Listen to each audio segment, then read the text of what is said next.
కళ్ళల్లో కారం ఓవైపు, జై హనుమాన్ మరోవైపు. పాపం ముందు కళ్ళల్లో కారం అని అంటే త్రివిక్రమ్ మహేష్ బాబు కాంబినేషన్లో ఇప్పటి వరకు అతడు కానీ కలేజా కానీ సరే ఆ రోజు సూపర్ హిట్లు కాకపోయినా ఇవాళకి సంచలనమైనటువంటి సినిమాలు. బట్ ఈరోజు వచ్చినటువంటి గుంటూరు కారం సినిమా పాపం అభిమానులని తీవ్ర నిరాశకు గురి చేసింది. మామూలు నిరాశను గురి చేయలేదు. సినిమాకి వెళ్ళినటువంటి వాళ్ళందరూ కూడా గుంటూరు కారం ఏమో కానీ మా కళ్ళల్లో కారం కొట్టారు అంటూ పాపం వాళ్ళు చాలా ఆవేదన ఆక్రందన వ్యక్తం చేసి వచ్చారు. సరే, కొంతమంది అభిమానులు ఇష్టంతో ప్రేమతో తిట్టేటువంటి వాళ్ళు తిట్టొచ్చారు, ఇష్టం లేనటువంటి వాళ్ళు ఇది ఇంతే అని చెప్పని మాట్లాడి వచ్చారు. సరే, ఏదన్నా కానీ సినిమాని జనరల్గా త్రివిక్రమ్ అని అంటే దానికి ఒక ట్రెండ్ సెట్టర్ అతను. అలాంటిది ఈ సినిమాలో ఆ ట్రెండ్ సెట్టర్గా తను వెళ్ళాలనుకున్నటువంటి మార్గాన్ని తాను సక్రమంగా ఎంచుకోలేకపోయాడు. గుంటూరు హైదరాబాద్ వెళ్ళి అమ్మకాడికి నాన్నకాడికి వెళ్ళి వస్తూ ఉన్నటువంటి క్రమంలో అంటే ఆ సినిమాలో ఉన్న అంశంలో బట్ దాన్ని కరెక్ట్గా మ్యాచ్ చేయలేకపోయారని అనిపించింది. గతంలో తీసినటువంటి 2-3 సినిమాల సెటప్ని దీంట్లోకి మిక్స్ చేశారనేటువంటి ఒక విమర్శ కూడా వచ్చింది. సరే, ఏదన్నా కానీ ప్రేక్షకులని మహేష్ బాబు అభిమానులని తీవ్ర నిరాశపరిచిందనటంలో ఎటువంటి ఇది లేదు.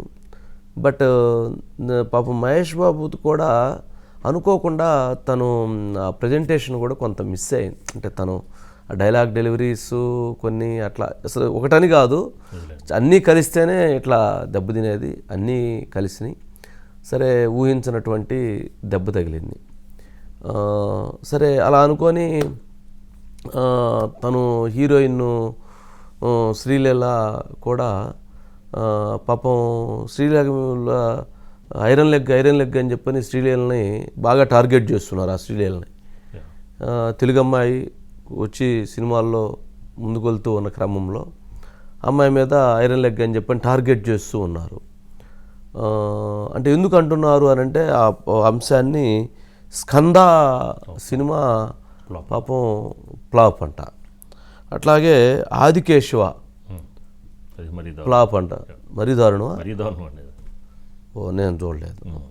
తర్వాత ఎక్స్ట్రా, అది కూడా ఎక్స్ట్రాగానే ఉందంట కదా, ఎక్స్ట్రాడినరీ మ్యాన్ అయిపోయింది, అది కూడా అంతే ఉందంట కదా. ఇప్పుడు గుంటూరు కారం, ఇది కూడా డమాలట. అంటే మొన్న భగవంత్ కేసరి బాలకృష్ణ గారి తీసిన సినిమాలో మాత్రం కొంత ఇది వచ్చింది. ఆ సినిమాలో హైలైట్ ఏంటంటే బాలకృష్ణ గారు. ఇప్పుడు బాలకృష్ణ గారు ఏది పట్టుకుంటే అది బంగారం అవుతుంది. అంటే ఆయన ఏది చేసినా అంటే ఆయనకి నడుస్తుంది. ఇప్పుడు ఆయన ప్రపంచంలో నడుస్తుంది. ఇప్పుడు ఆ వయసులో ఆయనకి మాస్ ఫాలోయింగ్ ఏంది, ఇదేంది బాలయ్య బాబు పెప్సీ కోకోకోలా ఏందో ఉందండి ఆ గోళ, అదేదో అసలు ఎక్కడ పోయినా అది వినిపిస్తుండే. మీకు తెలవదా? వెళ్ళాలి మీరైతే. బయట ఎక్కడ పోయినా కానీ అదొక సౌండింగ్ అనమాట. మరి అదొక్కటే ఆయన సక్సెస్ తోటి పాపం అమ్మాయి కూడా నెట్టుకొచ్చిందేమో. మొత్తానికి పాపం అమ్మాయిని అంత కామెంట్స్ అన్నీ అయ్యాయి. ఐరన్ లెగ్ అని చెప్పి గొడవ చేస్తున్నారు సోషల్ మీడియాలో. అది మంచిది కాదు, అది మంచి విధానం కాదు. పాపం అమ్మాయి ఏదో తన ప్రయత్నం తాను చేసింది. సినిమాలో మంచిగా డ్యాన్స్ వేసింది, మంచి డ్యాన్సే వేసింది. కాకపోతే సినిమాకు సంబంధించిందంటే నా మాడ్యులేషన్ కానీ, సినిమాలో తన డైలాగ్ డెలివరీ కానీ, తన నటన కానీ ఎక్కడా కూడా తన ప్రతిభ సరిపోలేదు. మొన్న మహేష్ బాబు అన్నాడు, వామ్మో ఈ అమ్మాయి డ్యాన్స్ వేయాలి, ఈ అమ్మాయితో డ్యాన్స్ వేయాలంటే హీరోలకి చిరిగిపోయిద్ది అన్నాడు. తాట రేగిపోయిద్ది అన్నాడా? మీరు బాగా కనిపెట్టారు. ఆ తాట రేగిపోయిద్ది అన్నాడు. పాపం ఆ తాట రేగిపోవటం ఏమో కానీ సినిమా తాట రేగిపోయింది.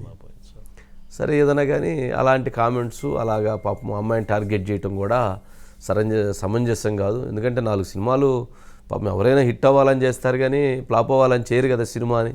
పాపం అనుకోకుండా ఇది కనుక హిట్ అయినట్టయితే అమ్మాయి కెరీర్ ఎక్కడికో వెళ్ళుండేది. బట్ ఇది హిట్ ఇది సినిమా డమాల్ అనేది కొంచెం ఎట్లయినా కానీ కొంచెం ఇబ్బందికరమైనటువంటి అంశం అమ్మాయికి సంబంధించి. కాకపోతే అమ్మాయి ఏంటంటే కొంచెం సినిమాల్లో మొన్న మహేష్ బాబు చెప్పారు, ఎక్కడైనా షూటింగ్ జరుగుతుంటే వచ్చి అక్కడ కూర్చొని అబ్జర్వేషన్ చేస్తూ ఉండిద్ది. ఎక్కడికైనా వెళ్ళినప్పుడు సినిమాల్లో వాళ్ళందరితో కాస్త ఇంటరాక్ట్ అవుతుండిద్ది.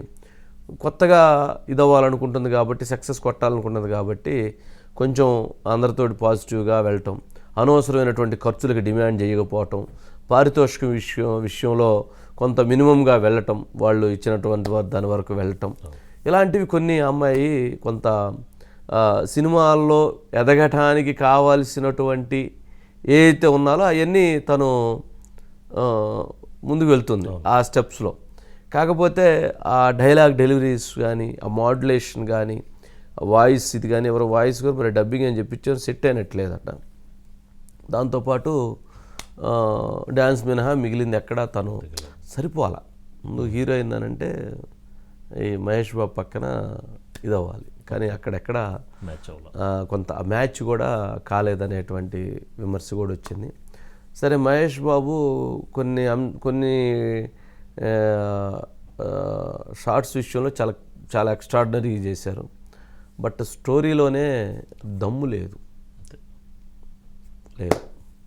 అది అటుటో అని చెప్పాను, ఇటుటో వెళ్ళి మొత్తానికి అది గుంటూరు హైదరాబాద్ గుంటూరు హైదరాబాద్ ఎక్స్ప్రెస్ తిరిగినట్టు తిరిగిపోయింది. దాంతో అది సినిమాకి ఇది రాలేదు. బట్ త్రివిక్రమ్ గారిది అంటే అదొక హైప్, ఆయన కాంబినేషన్ అంటేనే అదొక ఇది. బట్ అనుకోకుండా ఇది ఎలా అయింది.